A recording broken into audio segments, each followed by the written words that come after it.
जनशतशतयो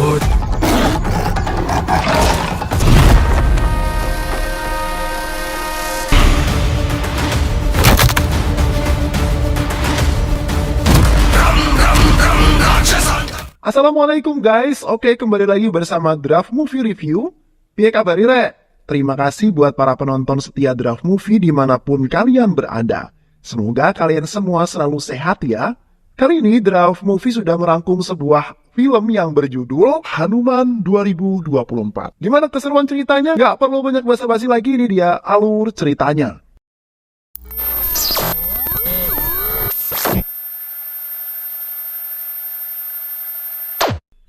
4.000 tahun yang lalu, di Anjanadari, sepasang suami istri yang merupakan seorang wanara atau ras manusia kera melakukan tapa sepanjang waktu.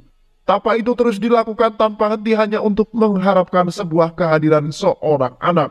Harapan mereka dikabulkan. Rahib istri Kesari bernama Anjana kini diberkahi oleh seorang anak keturunan wanara bernama Hanuman. Hanuman lahir dengan sebuah keberkahan, yaitu ia diberikan sebuah kekuatan yang sangat tak tertandingi. Hanuman kecil sangat menyukai sebuah mangga, tapi kecintaannya itu melahirkan sebuah masalah. Dia menganggap matahari sebagai sebuah mangga dan hendak memakannya. Dewa Indra melihat hal tersebut dan menjadi cemas dengan keselamatan matahari. Untuk mengantisipasinya, ia melemparkan petirnya ke arah Hanuman. Petir itu mengenai Hanuman. Darah Hanuman jatuh ke bumi dan masuk ke dalam sebuah kerang. Di dalam darah itu sudah mengalir kekuatan Hanuman di dalamnya.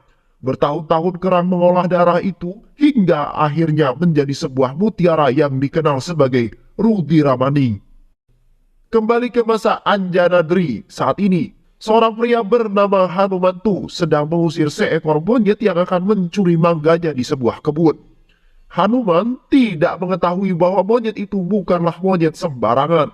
Hanuman dengan keahlian ketapelnya terus saja menghalangi monyet untuk mengambil mangganya. Sesamanya di desa, Hanuman mendapat kabar bahwa anak buah Gajapati sedang menghajar temannya yang bernama Kasi. Kasi tak mampu membayar pajak desa yang diwajibkan oleh Gajapati. Kasi menentang hal itu dan menanyakan mengapa mereka harus selalu membayar pajak. Untuk apa pajak itu? Ujar Kasi dengan tegas. Tapi ketika Raju mengacamnya, nyali Kasi seketika ciut dan langsung meminta maaf.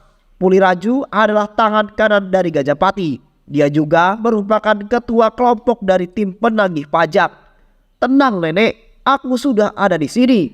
Itulah kata-kata Hanumantu yang baru saja disampaikan untuk melindungi keluarga Kasi. Perkelahian pun kemudian terjadi. Bukannya berhasil mengalahkan anak buah Puliraju, Hanumantu justru malah menjadi samsak bagi mereka. Hanuman kalah. Puliraju CS membawa sapi-sapi milik Kasi sebagai ganti dari uang pajak. Kasi tak tahu lagi harus berkata apa pada Hanuman. Hanya kekesalanlah yang terucap dari mulut Kasi. Kau lihat, itulah alasan mengapa aku tadi menghentikanmu. Tapi Hanuman dengan santuy tak merespon kata-kata Kasi. Di balik santuinya itu ternyata Hanuman telah berhasil mencuri kalung berharga milik Puliraju. Jual kalung itu untuk biaya ganti rugi, ujar Hanumantu. Tak lama kemudian seorang dokter cantik datang ke desa itu. Dia adalah Menkasi, orang yang sangat dicintai Hanuman. Hanuman yang sudah mencintai Menkasi sejak dari kecil. Apapun rela dia lakukan hanya untuk membuat Menkasi bahagia. Hanumantu tinggal bersama kakaknya yang bernama Anjama. Anjama sangat menyayangi Hanumantu. Di sela-sela aktivitas mereka, tiba-tiba sebuah pengumuman berkumandang di sekitar desa. Seluruh warga mendengarnya langsung berlari ke arah sumber suara. Ternyata pengumuman itu adalah tentang tradisi lama dari desa Anjanadri. Seorang pria akan melawan Gajapati yang merupakan kepala desa sekaligus seorang poligar. Gajapati berhasil mengalahkannya dan membulatkan kekuasaannya sebagai seorang poligar. Menasi kemudian menanyakan tentang fungsi poligar kepada Gajapati. Kami membayar pajak agar poligar melindungi kami dari para bandit. Tapi saat ini apakah masih ada bandit? Tidak ada kan? Lantas untuk apa kami harus membayar pajak kepada kalian sedangkan kalian sama sekali tidak melindungi kami dari mara bahaya apapun? Gajapati tentu saja murka mendengar hal tersebut. Dia lalu memerintahkan anak buahnya untuk merampas semua harta milik warga desa. Di sisi lain, Mina bersama ibunya sedang pergi ke suatu tempat. Mereka yakin bahwa perjalanan ini akan aman karena para bandit sudah tidak ada lagi. Hanumantu yang menyelinap ke dalam mobil ingin memasangkan sebuah gelang di kedua kaki Menasi. Namun ibu Menasi memergokinya dan menganggap Hanumantu sebagai seorang pencuri. Hanumantu kini diturunkan dari dalam bis. Di tengah perjalanan, bis yang ditumpangi oleh Menasi diserang oleh sekelompok bandit. Menasi berlari untuk menyelamatkan diri dari kejaran para bandit.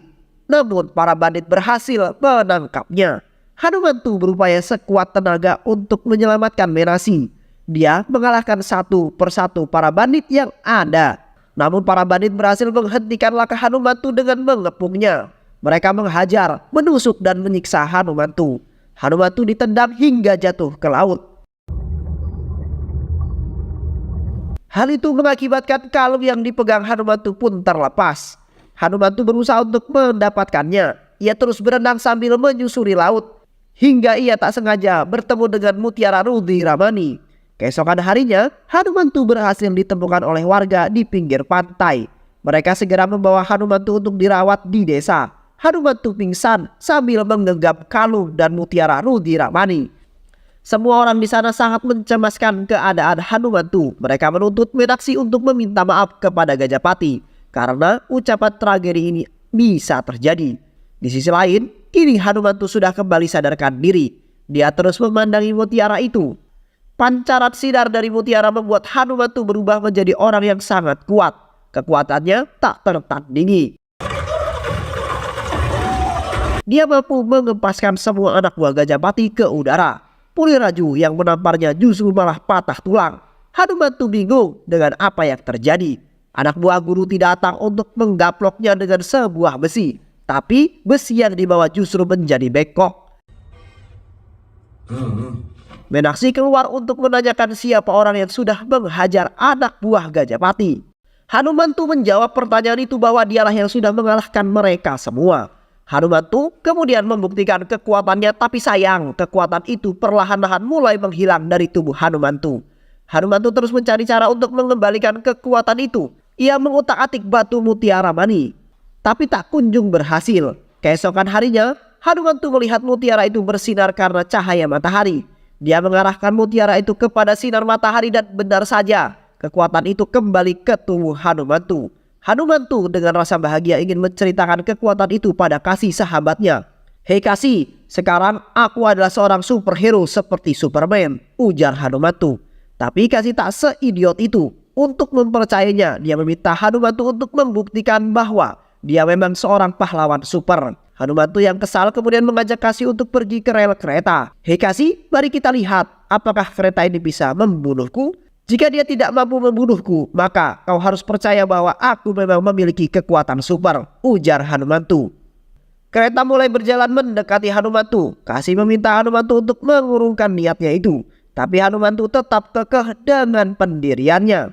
Kereta semakin dekat untuk menabrak Hanumantu dan kereta kini menabrak Hanumantu. Hanumantu terbang melayang jauh. Kasi menangisi kepergian Hanumantu. Tapi kenyataan Hanumantu masih hidup. Kasi memanfaatkan kekuatan Hanumantu untuk menjatuhkan kekuasaan Gajapati. Hanumantu melibas semua anak buah Gajapati dan berduel dengannya. Gajapati berhasil dikalahkan oleh Hanumantu. Dirinya mengalami cedera yang lumayan fatal.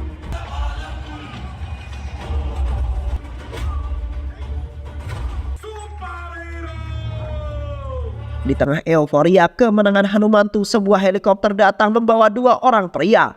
Mereka datang setelah melihat momen Hanumantu yang hidup walaupun ditabrak kereta.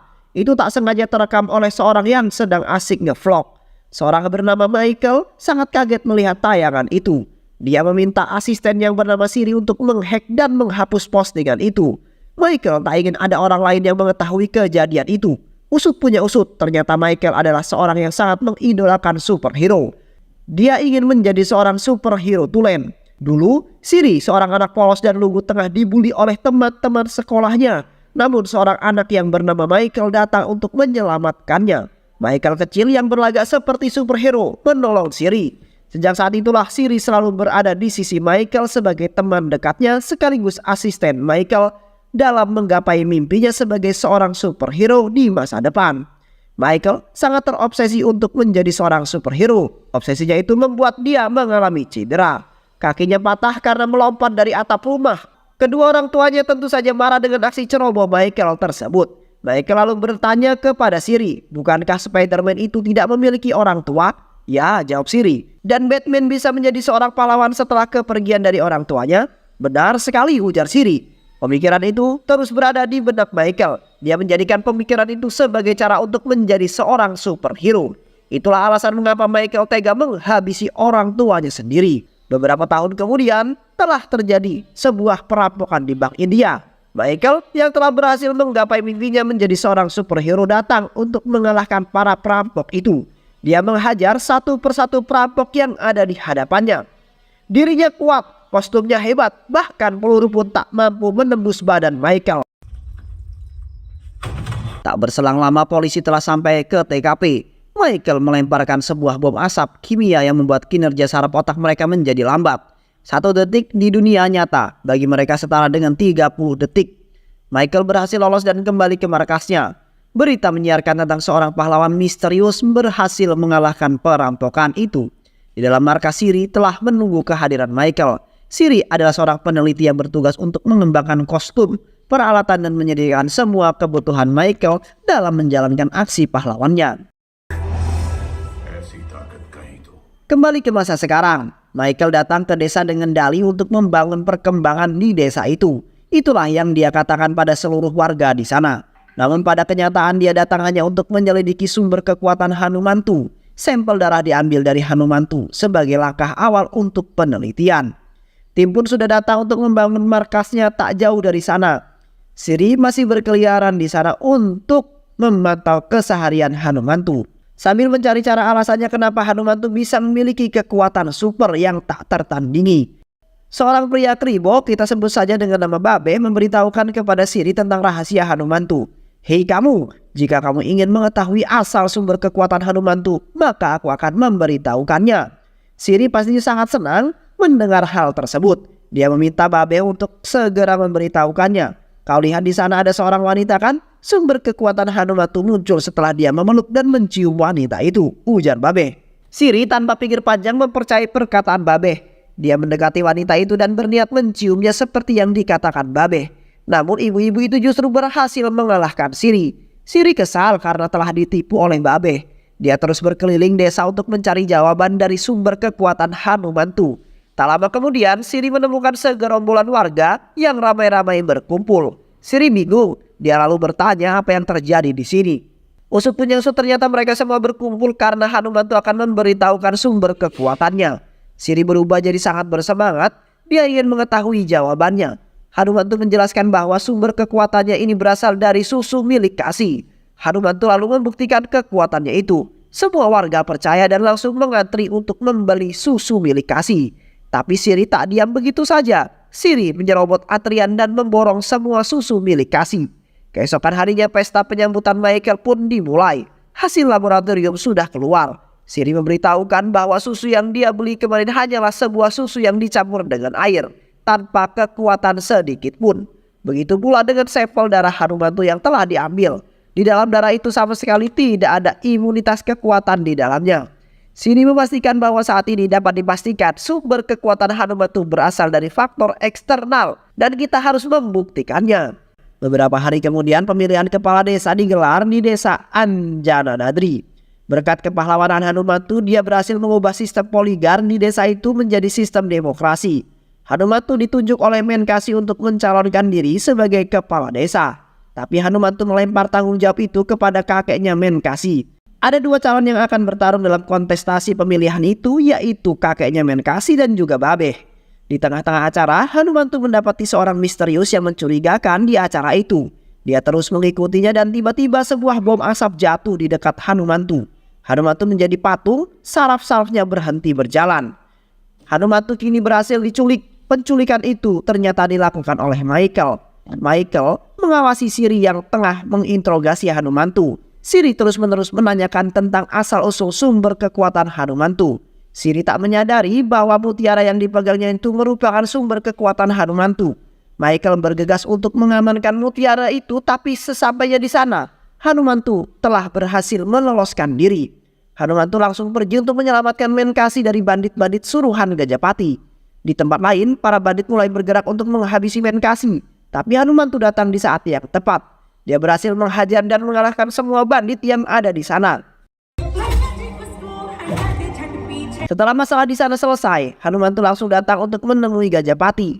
Dia mengultimatum Gajapati untuk tidak bermain-main dengan Menkasi. Di sisi lain, Michael berhasil menemukan sumber kekuatan dari Hanumantu.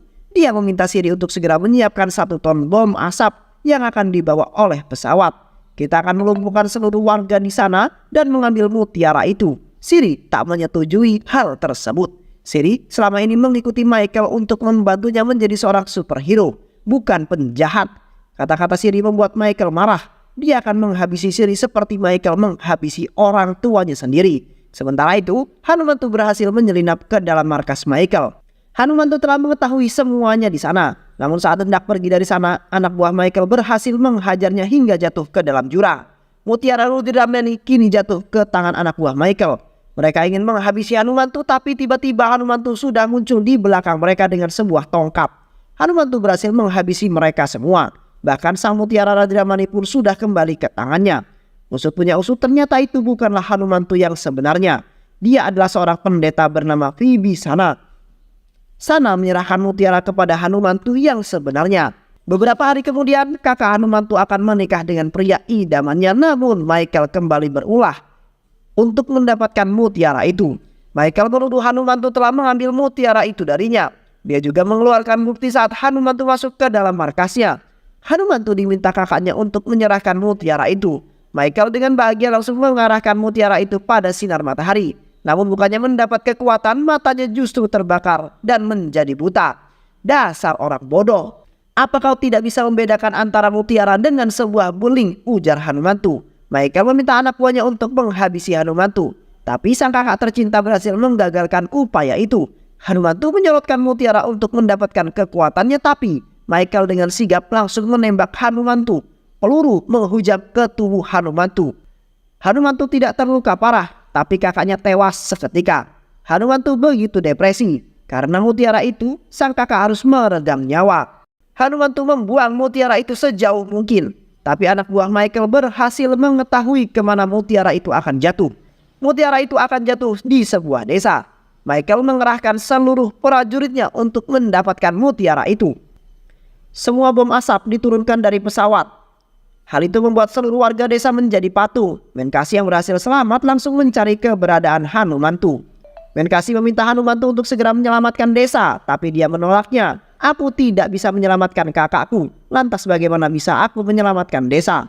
Gara-gara mutiara itu kakakku kini meninggal dunia. Aku tidak mungkin menggunakan mutiara itu lagi, ujar Hanumantu. Tapi kakek pendeta sana berhasil membuat Hanumantu move on dari kesedihannya. Tanpa darah dan pengorbanan, perang tidak akan berakhir, ujar sang kakek. Kakek sana lalu menceritakan tentang sejarah mutiara dan kaitannya dengan Dewa Hanuman. Mutiara itu ada untuk mencegah kebangkitan iblis yang berhasil Dewa Hanuman kalahkan. Mutiara itu menggambarkan bagaimana kehebatan Dewa Hanuman. Mutiara itu telah memilihmu dan Dewa Hanuman pasti akan melindungimu, ujar kakek sana. Hanumantu lalu kembali ke desanya untuk mengalahkan semua anak buah Michael. Tapi bom asap itu telah menghentikan langkahnya. Siri datang di saat yang tepat. Dia menyelamatkan Hanuman seperti Hanuman menyelamatkan dirinya. Bala bantuan telah datang. Gajapati bersama anak buahnya siap bertarung di sisi Hanuman. Pertarungan itu membuat Hanumantu jatuh terkapar. Tapi kenangan bersama kakaknya mampu membuat Hanuman kemudian bangkit kembali. Monyet datang di saat yang tepat untuk memberikan mutiara itu kepada Hanumantu. Kini kekuatan Hanumantu telah kembali.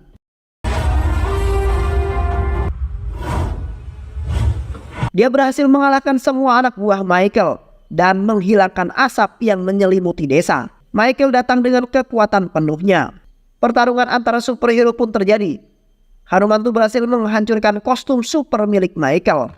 Tapi mutiara telah jatuh ke tangan Michael. Tak lama kemudian sebuah helikopter datang untuk menjemput Michael. Michael pergi meninggalkan Hanumantu di sana. Tapi Hanumantu lagi dan lagi berhasil menghambat semua rencana Michael. Hanumantu berdiri gagah dengan membawa sebuah gada. Dia terbang dan menghancurkan helikopter milik Michael. Michael tewas seketika, sedangkan Hanumantu pingsan jatuh tak sadarkan diri. Ledakan helikopter itu membuat mutiara hancur. Darah Dewa Hanuman yang ada di dalam jatuh mengenai Hanumantu. Kini keseimbangan alam semesta mulai goyah. Para iblis sudah bangkit untuk menghancurkan manusia. Dewa Hanuman untuk yang kedua kalinya akan menyelamatkan umat manusia. Tapi kali ini dia tidak sendiri. Hanumantu akan berjuang bersamanya di sisinya. Dan film pun selesai. Terima kasih udah nonton video ini sampai akhir. Semoga kalian semua terhibur. Jangan lupa subscribe, like, comment, and share ya. Pisang habis dimakan Kunti. Kunti dilepas banyak maunya. Salam undur diri dari Draft Movie. Dan terima kasih buat penonton semuanya. Draft Movie pamit. Sehat selalu. Wassalamualaikum warahmatullahi wabarakatuh.